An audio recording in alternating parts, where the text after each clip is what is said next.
Oh, shit. What? Forgot to do the thing with the thing and the thing, Matt. You forgot to download the new intro? Yeah, and I'm going to download it, so fuck you. Shut up. You Leave me alone. piece of trash. I worked so hard on that. I know, it's beautiful. Thankfully, it's not gigantic either.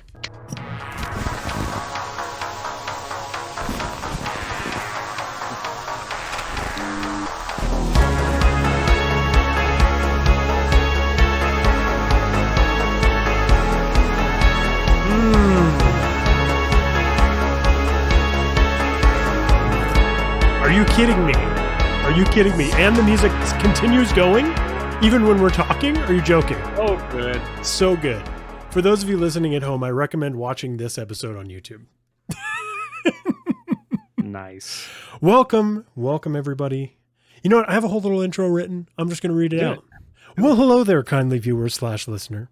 The time has finally come upon us. It is what some would say is nigh. October is here, and that means it's time to get real spooky. For the month of October, we have decided that each week you will hear stories from some incredibly spooky haunted places. Hauntings that will send shivers down your spine. Places you don't dare go into, and most importantly, things you're likely not aware of. Because this is Morbid Message Monday, a show brought to you by TechMess about all the ooky, the spooky, the paranormal, and the horrible. And the downright strange, things that have happened in the world that we inhabit. My name is Jake. And my name is Matt. And today we have a location brought to our attention by the one and only Messonic Knowledge Keeper Tex however many sevens after his name. The Northville Psychiatric Hospital. Let's step inside, shall we? You guys like that? That's fun. Yeah, that was good. Little bando reference. So, Good the Northville Psychiatric Hospital opened up in 1952, the year the very own Masonic elder himself, Daddy Mess, was born.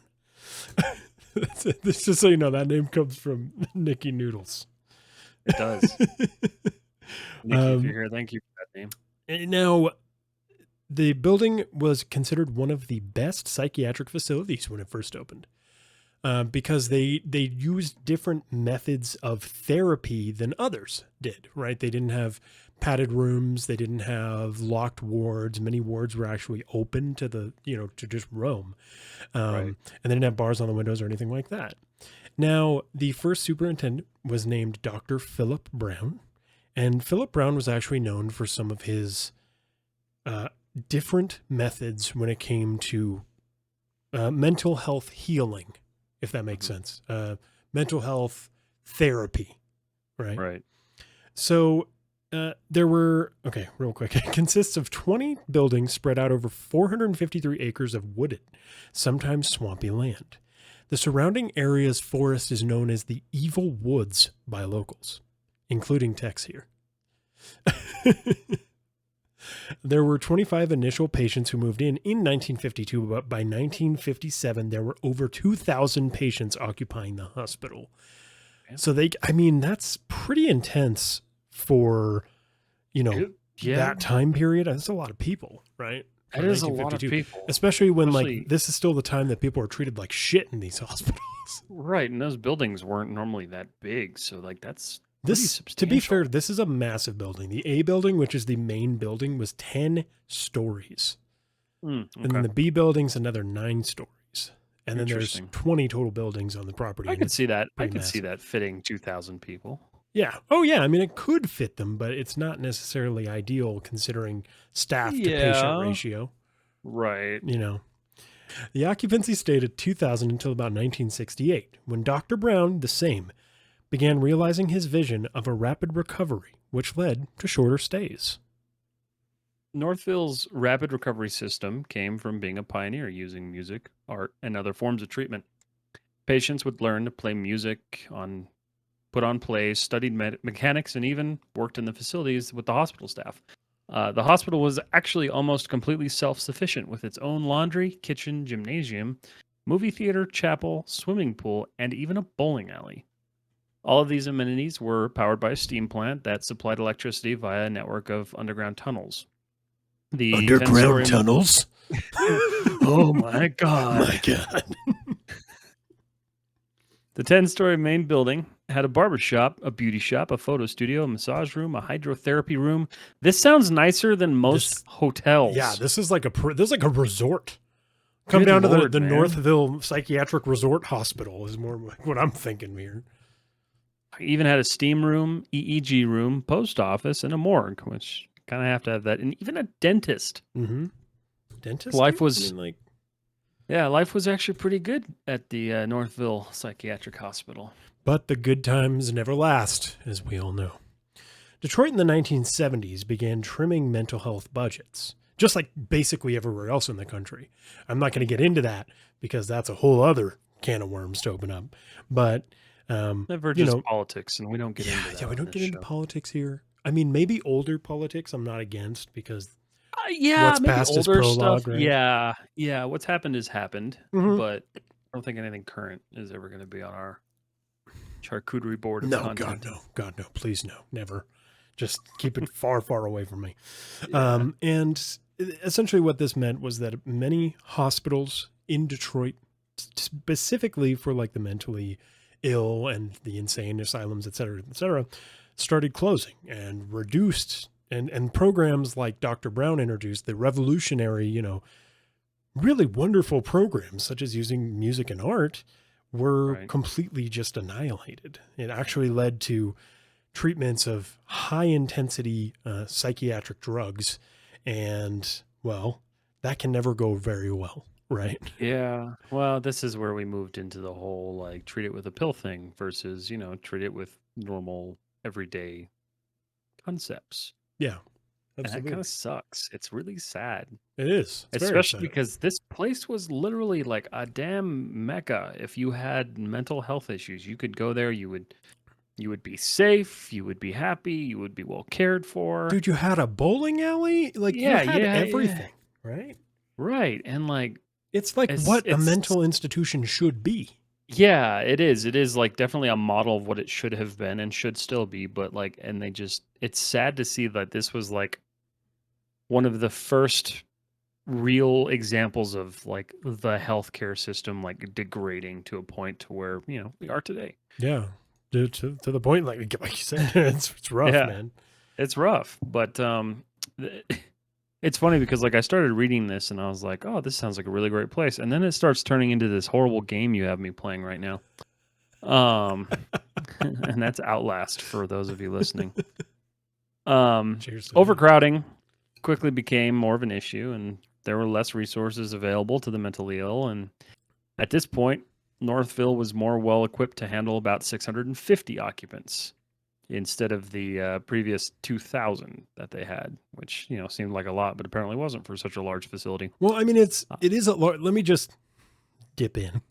Yeah. So, like, obviously, by the time that it was more like equipped to handle 650 people is because of Dr. Brown's wonderful, therapy, right? Right. Like His different things, concepts. right? More open spaces, more like people can walk around, they can roam, they can get to know each other, like that kind of thing, right?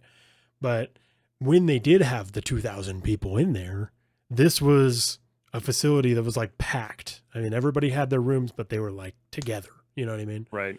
That, like I said, there's no padded cells or anything like that, but it was still very much not ideal as far as they had what were called seclusion rooms. We'll get into that in a minute. Yeah, well, and then see what sucks is this led to more problems as their numbers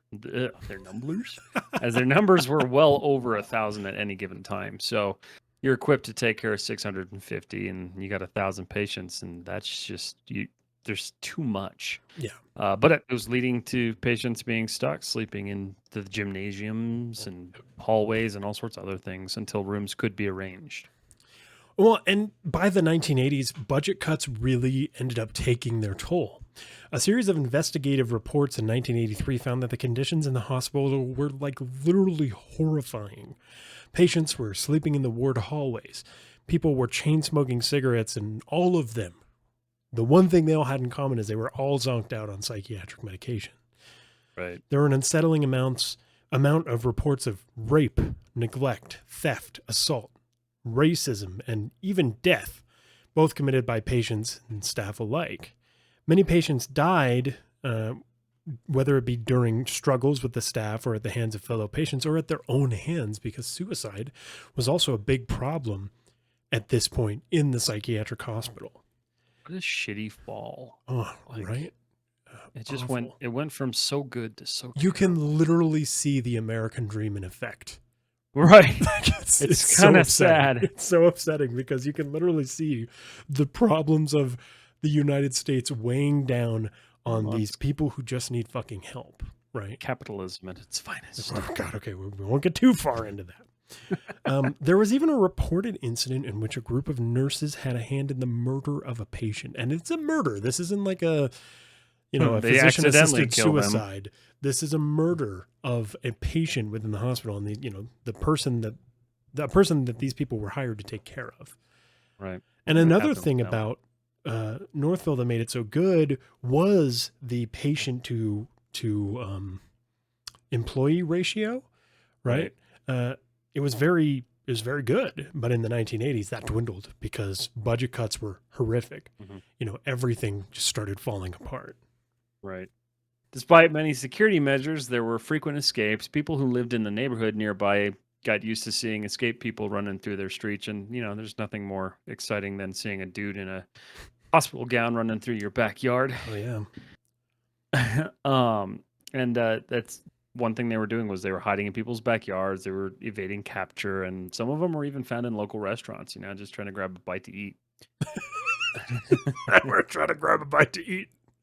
Or kill somebody. I mean, you never really know. They were at the malls. They were everywhere. But the reports became more frequent in the 1980s when the intensity and the violent nature of the escapes really began to escalate. Yo. Oh, Emmy Boo 98. Thank you so much Emmy Boo for the Thank follow. you. Thank you very much. We appreciate it. You. Hope that you're Welcome to- enjoying this podcast. If you've been here for a second or not. The first recording, or not the first recording, but the recording of Morbid Message Monday. Morbid Message Monday. Later to be Hunt Showdown tonight. Later to be Hunt Showdown. Exactly. Welcome to Tech Mess. Welcome to the Messonites. Let the light flow through you. We stream every Monday, Wednesday, Friday. I had to follow. This seems incredible. Well, thank you. Incredibly. Incredibly. Yeah, appreciate that. We appreciate it. Well, let me get back to it. In the October 21st, 1981 issue of the Northville Record, there were discussions of erecting some sort of large fence around the entire property in an attempt to curb some of these purported escapes. This remained a controversial topic for nearly 2 years, as many were opposed to the idea of the fence because, whenever somebody has an idea, somebody else has to say, no, because that's just the way everything works. Those opposed questioned the efficacy of the said fence. Let me try that again. Those opposed questioned the efficacy of said fence. They also questioned whether it was humane to essentially have mental patients in prison-like conditions. Some also just simply didn't want it to become an eyesore. By 1982, the plan of a living fence was brought to the table.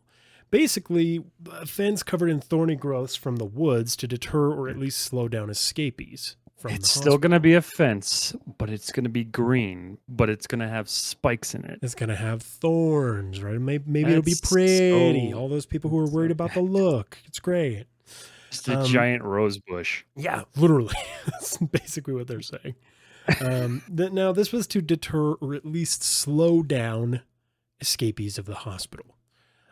This, too, was never brought to pass. And by December 19th, 1983, the Northville Record reported that the NRPH, the Northville RPH Psychiatric Hospital, whatever, had over 800 escapes that year. 800 escapes, which was an average of more than 2 per day. Okay? There's 2 per day from a psychiatric hospital. That's bad. That is not good. I was gonna say, if that tells you anything, that tells you people did not want to be there anymore. It's no longer the fancy 5-star hotel treatment that they were getting back in the day. They weren't getting the massage rooms. They weren't getting the hydrotherapy. That bowling alley, was that being used? Hell no. They were Spiffalicious. What's going on? What's up, Spiffy? Sorry. Welcome to Morbid Message Mondays. Now, again, there were 800 escapes, which was over more than 2 per day. Now, the fence convo came back up in the spring of 1984, but the wall was never actually constructed. It became a hot topic for 4 fucking years, and then nothing happened. It's almost like bureaucracy is bad. Under the new governor, John Engler, in the 90s, the state had decided, it's time to move to a private system. So they started moving more and more of these mental health care facilities to private entities, much like our healthcare and our government or our prisons work nowadays. Oh, God, don't get me started. Somehow it was less expensive. I still don't understand how it's less expensive, but it's less expensive. The population started. The state. I mean, that's why. Yeah, that's literally all they care about. It's a budget. Yeah, it's a budget. It's a fight. Right, it's a fight to the bottom. So the population started to steadily decline by 1955. 1995. 95. Sorry. My vision blurred out for a second there. You're good. Population was at a mere 450, which at that point, the 650 limit that they were at before seems manageable. But by 98, it was 360. And finally, by 2003, after the state had determined it was going to sell the property, the remaining 239 patients were transferred to various other state facilities. And in 2004, the hospital was condemned and put up for sale by the state. Now, with the condemnation and the sale, there's like a whole lot more that's going into that. Right. Listen, this building is still to this day standing. You're born in 1998. Damn, you're going to make me feel old. I was born in 92. Same. Damn, we old.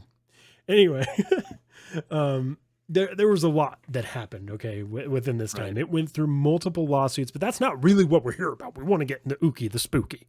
Okay, there were multiple lawsuits. It's finally owned by a private company, which is now going to demolish the hospital and turn it into what else? Condos. Not good. Not good. On the site of literal murders, suicides, rapes, suicides, awful. Everything under the sun that you can really think of. Probably not a good idea to have the condos there. Now but at least there's going to be a swimming pool, right? Yeah, man. Well, what I want to get into real quick before correction to my information, the building has been demolished.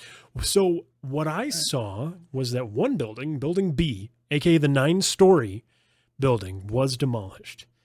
However, the Building A is still standing. Okay, so as well as 19 other buildings on the property are all still standing. And one cool thing, yeah, dude. Damn. One cool thing that I saw is in the bowling alley that is still there. It says Market Zero, dude. It's one of the graffiti. Matt, did you get the joke? Yeah. Market Zero. Market Zero. Oh man, I love that damn movie. Real quick, yeah, I'm lost. I don't know if I'm a 90s baby or 2000s. I'm a lost soul. Well, there you go. Come hang out with the rest of us lost souls in the Masonic order. We're all lost. I mean, we're both perfectly. But we're not lost adults. In the Discord! Discord. I'm pushing it as far as I can. Dad, you don't get it? You showed me the Big Lebowski, dude. Market Zero. When he pulls out the gun and he's like, Smokey, this isn't Nom. Funny because I only get it because I watched it like 3 weeks ago. Yeah, you watched it fairly recently. It's one of my favorite fucking things. It was a good movie. Market Zero. Are you fucking psychopath? Anyway, a couple of stark differences between Northville and other mental hospitals of the time were that Northville had no padded cells. It didn't even have barred windows, and it didn't even have locked wards. They relied on different means. The windows were actually covered by stainless steel security screens. The padded cells were replaced with seclusion rooms, which essentially was just a big room where they would take the mental patient that was having the shitty time and there you go, be secluded. Obviously under heavy, what is the word? Observation. Right. And, instead of the usual hospital white, this one I found very fucking unsettling. The hospital was painted with 16 different shades of color. One of the rooms, it looks like a classroom, is literally like this fucking hot pink, and it's really unsettling to me. And this, well, I mean, okay, go ahead. There's studies that have been shown that bright colors like that actually help in like aiding healing. So Okay. there's that. Can you share a link to the Discord? I am working on that right now, actually. Okay, cool. It might be a dead link now. Yeah, it probably is. Yeah, we'll fix that and stream. Try that one. There we go. In fact, I will fix that after we do a stream here. Because I don't want it to be like that. Because we spend so much time making this fucking We need you guys in there. It's fun. We talk about food and hobbies and stuff. Yeah. Yeah, it's fun. Matt's very active. I try to be. And here's the thing that really unsettled me, though, okay? Like, think about a psychiatric hospital. Think about the state of mind you're in. Soothing music played throughout the hospital.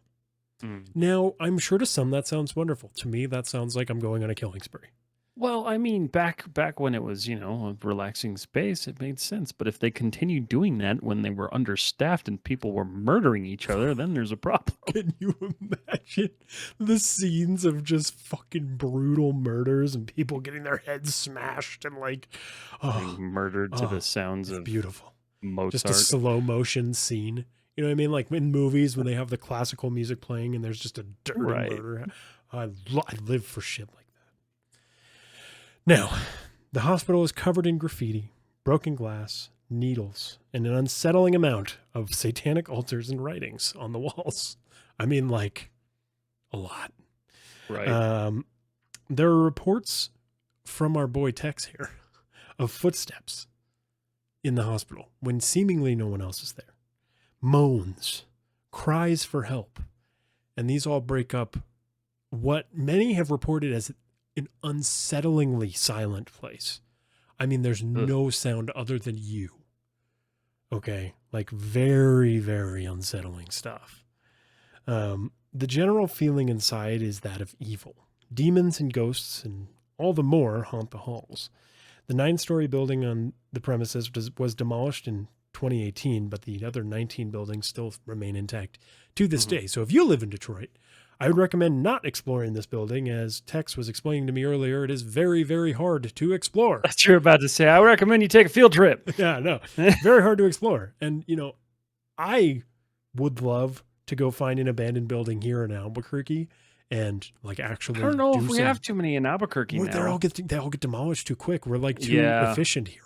You know what I noticed though? Driving down to Hemis yesterday, there's still a lot of like broken down, busted up like farmhouses and shit. Yeah, hell yeah, dude. When my dad and I were actually driving to Colorado, there was, you know what? I'm gonna do this right now, and you're gonna have to deal with it. There was this building that we saw, and I wanted to stop there so bad because it was just this creepy abandoned like restaurant. Okay, and in California, where's that? Oh, what haunted city? Tell us more. Security has increased over the years. People have tried more and more to see the building. California. That is true. Oh, shit. Redlands. We might have to look into that. So anyway, my dad and I drove out to whatever that place is called. Denver.